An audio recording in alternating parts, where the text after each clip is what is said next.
Ang programang ito ay rated SPG. Striktong patnubay at gabay ng magulang ang kailangan. Maaaring may masiselang tema, lengguwahe, karahasan, sexual, horror o droga na hindi angkop sa mga bata. Talagang hindi komportable si Carlos Benitez sa kanyang inaanak na si Annalyn. Ayaw na nga niya ditong patulogin na kung saan talagang ipinalinis pa niya sa kay Annalyn ang kwarto na guest room para doon siya matutulog.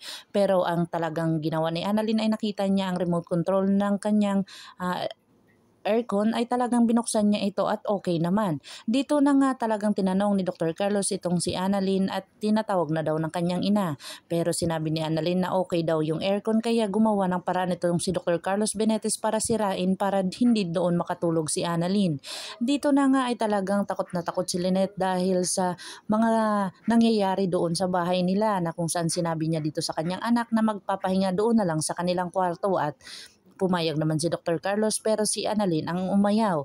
Dito na nga ay okay lang sa kanya dito sa sopa na kung saan pumayag na si Lynette dito matutulog at habang matutulog na si Annalyn ay dumating ang mga kaibigan ni Dr. Carlos Benitez.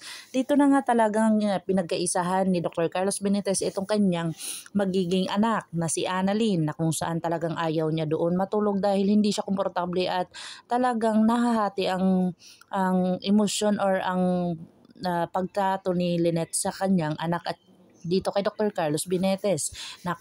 It's unfair daw na nandun ang kanyang anak na si Annalyn dahil hindi naman daw ito minor de edad na andun pa sa kanya.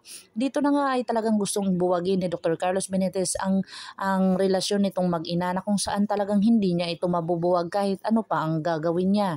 Dito na nga sinabi niya na iuwi na lang o hihatid niya si Annalyn sa kanilang bahay na kung saan parang makapagpahinga daw pero umukay lang si Annalyn doon sa maliit na kwarto kung saan siya natutulog ngayon.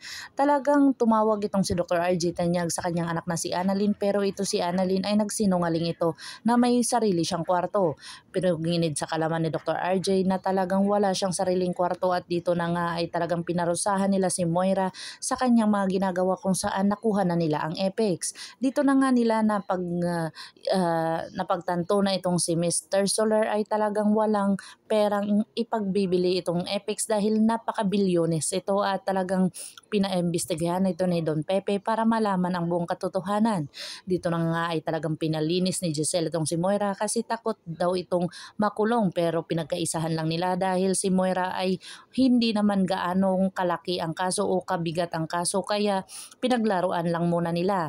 Dito na nagulat si Zoe sa kanyang mga nakikita at narinig sa kanyang mga kasamahan na si Moira daw ang naglilinis at talagang nakita niya na naglilinis ang kotse ni Don Pepe. Dito na galit itong si Zoe kung saan sinugod niya ang kanyang lolo. Dito na nagsabi si Zoe na bakit pinagkaisahan nila ang kanyang ina na kung saan wala naman itong ginagawa.